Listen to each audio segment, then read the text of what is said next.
ফেনী একটি মানবিক জেলা। দুর্যোগ কিংবা দুর্বিপাকে এই জেলার তারুণ্য সবার আগে।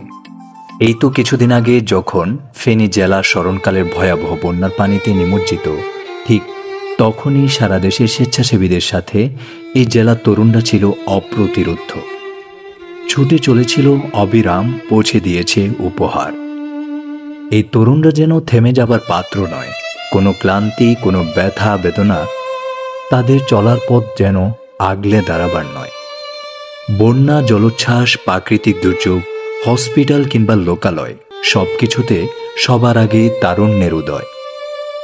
অগস্টের বন্যায় ফেনীর ক্ষয়ক্ষতি যখন অবর্ণনীয়, উচ্চশ্রেণী কিংবা মধ্যশ্রেণী সবাই যখন এক কাতারে, দৈনন্দিন জিনিসপত্রের দাম যখন আকাশ ছোঁয়া, বাজারে সবজি হতে শুরু করে সব কিছু যখন ক্রয় ক্ষমতার বাহিরে, তখনই আবার দৃশ্যপটে হাজির হয় এই জেলার তরুণ কৃতি সন্তানরা।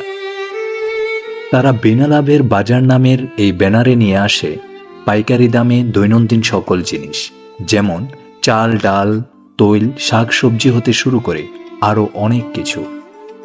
যেখানে তরুণরা দিনব্যাপী স্বেচ্ছাশ্রম দিচ্ছেন বিনা অর্থে, বিনা লাভে।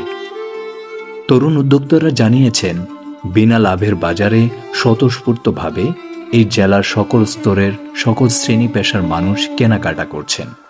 একইভাবে তারা এই ক্রান্তিকালীন সময়ে তরুণদের এই উদ্যোগকে স্বাগত জানিয়েছেন। উদ্যোক্তারা জানিয়েছেন, এটি সপ্তাহব্যাপী চলমান থাকবে এবং উপজেলাগুলোতেও একই সেবা প্রদান করা হবে। প্রয়োজনে এর সময়সীমা বৃদ্ধি করা হবে। এগিয়ে যাক তারুণ্য, ঘুরে দাঁড়াক ফেনী।